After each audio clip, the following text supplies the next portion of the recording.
একসাথে একই বিছানায় ঘুমোলেই কিন্তু মানুষটার কাছে যাওয়া যায় না। দুজন মানুষ 100 স্কোয়ার ফিটের একটা রুমের ভেতরেও বছরের বছর পর থেকেও মাঝে মাঝে কাছে আসতে পারে না।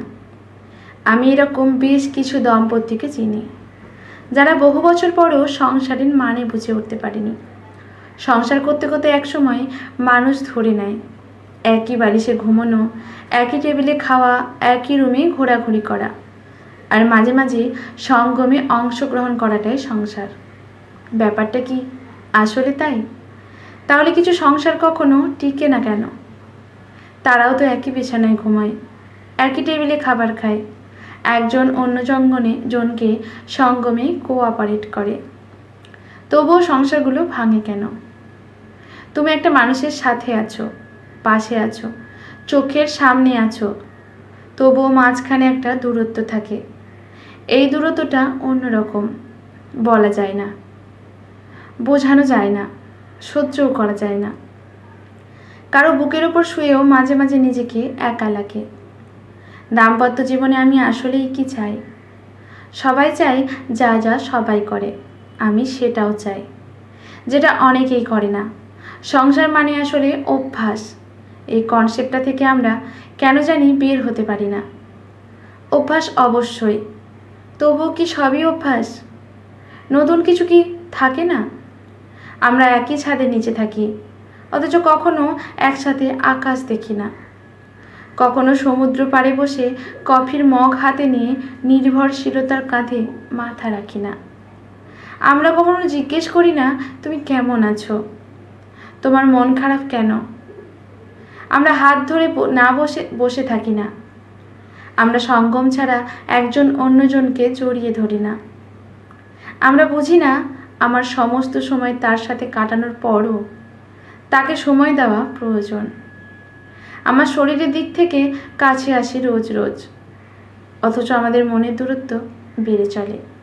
রান্না করার জন্য বুয়া রাখলেও হয়, সঙ্গমের জন্য পতি তাই এনাফ। তবু সংসার কেন করা লাগে?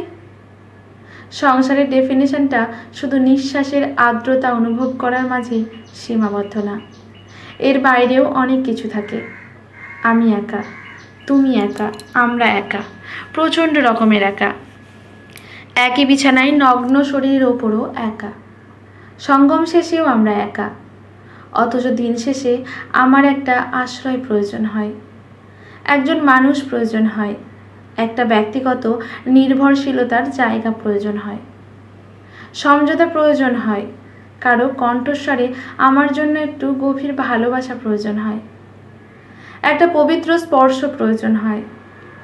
এই স্পর্শটা কামনার স্পর্শ নয়, এটা একটা ভালোবাসার স্পর্শ। কাম ছাড়া ভালোবাসা পূর্ণতা পায় না, এটা ঠিক। তবে কামও যে সবসময় ভালোবাসার জন্ম দিতে পারে না, এটাও ঠিক। সংসারকে অভ্যাস বলে চালিয়ে দেওয়া মানুষরা আসলে ভালোবাসার দায়বদ্ধতাকে এড়িয়ে যেতে চায়। যে দাম্পত্যে প্রেম থাকে না, সেখানে অভিনয় করে বাঁচতে হয়। এরকম অনেক দম্পতি আছে যারা শুধু অভিনয় করেই একটা জীবন একটা অপছন্দের মানুষের সাথে একই ছাদের নিচে কাটিয়ে দেয়। সারাদিন কাজ করে ঘরে ফিরে স্ত্রীকে সময় দিতে অনিচ্ছা প্রকাশ করা, স্বামীও নিয়ম করে সঙ্গমটা ঠিকঠাক করে। ব্যস্ততা আসলে একটা অজুহাত, অতটা ব্যস্ত আসলে মানুষ থাকে না, চাইলেই একটু সময় বের করা যায়। কি জানি, আমরা হয়তো চাই না। প্রাক্তন প্রেমিক প্রেমিকার জন্মদিন আমাদের মনে থাকে না, অথচ নিজের স্ত্রীর জন্মদিনটা মাঝে মাঝে ভুলে যায়। সংসারের গুরুত্বটা যেন তেমন কিছুই না, যার সাথে সারা জীবন কাটাতে হবে, যার জন্য সারা দিন পরিশ্রম করি, যাকে ভালো রাখার চেষ্টা করি, মাঝে মাঝে বুঝেই না সে ভালো নেই। দাম্পত্য জীবনে কলহ থাকবেই, এটা ইনস্ট্যান্ট সমাধান করার ক্ষমতা সবার থাকে না। ঝগড়া হওয়ার পর কান্নাকাটি না করে মানুষটাকে পেছন থেকে জড়িয়ে ধরে বসে থাকলে কেমন হয়? মানুষ কি এতটাই নিষ্ঠুর যে ভালোবাসাকে অবহেলা করতে পারে? সংসার শুধু একটা অভ্যাস, এটা থেকে বের হতে হবে। সংসার একটা স্বর্গ, এখানে শুধু যোনি, লিঙ্গ, দুবেলা খাবার আর একই বিছানায় ঘুমানোর বাইরেও প্রেম, ভালোবাসা, নির্ভরতা, গুরুত্ব, প্রায়োরিটি, শ্রদ্ধাবোধ, অ্যাডজাস্টমেন্ট প্রয়োজন হয়। সব মানে সব। দাম্পত্য জীবন সুন্দর তখনই হয় যখন আমরা অভ্যাস থেকে বের হতে পারি। মানুষটা একটা অস্তিত্ব হোক, অধিকার হোক বেঁচে থাকার, ডেফিনেশন হোক, একটা এডিকশান হোক, আমাদের সংসার হোক আমাদের নেশাগ্রস্ত থাকার অ্যালকোহল, আমাদের মাঝে ভালোবাসার মাদকতা থাকাটা জরুরি, ভীষণ জরুরি। আজকের গল্পটি এখানেই সমাপ্ত।